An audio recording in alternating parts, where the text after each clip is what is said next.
If you are a person of color or someone whose family has immigrated here from another country, especially where oppression and brutality is the norm, even if you are born here, you are conditioned to quick agreement with the majority.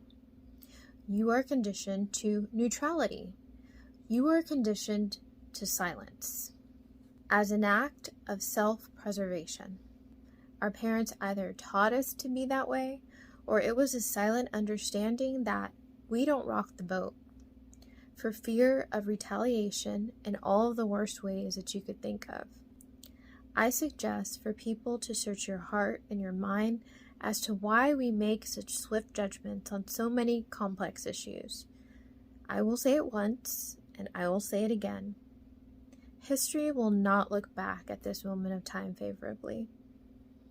You see, I am a very Mexican American. I was born here, as were my parents, and as were most of my parents' parents. I also identify very heavily with my Mexican roots as well. I am acutely aware of the struggles of my people not that far away. I feel very lucky to be born in a first world country. The immediate danger and uncertainty those people feel daily, it could have been me.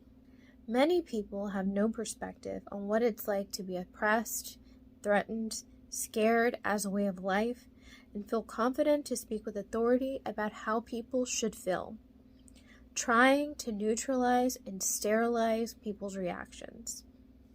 There are children born into this world that know nothing but desperation, poverty, and death, bred into violence, bred into survival.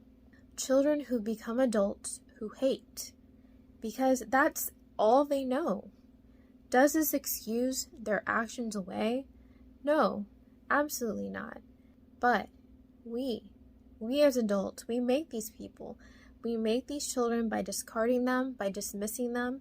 We continue this cycle of violence by not caring, by not acknowledging the history. These heinous acts of violence by Hamas have jolted our awareness at this moment of time to how brutal man can be, to the fragility of human life. It is up to the good people, to the courageous people, to unapologetically stand in the divide for what is right, to not back down because we are afraid. What we haven't seen or heard is that for months and months, political analysts had warned that the situation in Israel was at a breaking point. Diplomatic efforts labeled as diplomatic terrorism, academics that spoke out labeled as anti-Semitic, any mobilization in any civil spaces and advocating for Palestinian lives were labeled and maligned. That failure to create a horizon is what has led to this continued tragedy. In the U.S., efforts have been made to try to recognize our lack of diversity in governing our country to represent us more accurately, electing people of color gradually into positions of power. But do we elect people of color to act like we're diverse or to elicit real change? Ilhan Omar made history as one of the first 2 Muslim women elected to Congress in 2018, along with Democratic Representative Rashida Tlaib of Michigan. Both of the progressive lawmakers have regularly condemned Israel's treatment of Palestinians and have received substantial criticism from Republicans and Democrats. Over the years, she has been one of Israel's strongest critics in the U.S. government, regularly condemning what she and others describe as human rights abuses against Palestinians.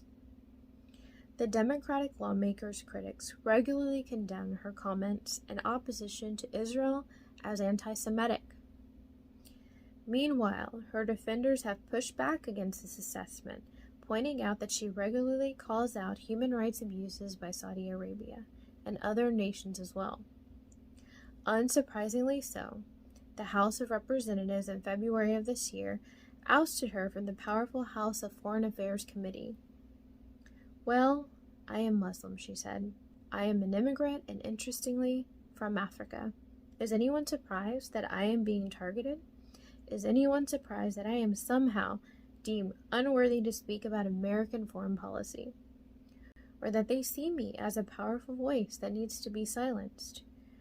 Are we being included, so our perspectives are then subject to be diluted, or because it is the will of the people for our voices to be heard? Even now, calls for Ilhan Omar, AOC, Cori Bush, and Rashida Tlaib to be expelled from Congress. But why? Why? Why are we trying to silence these voices?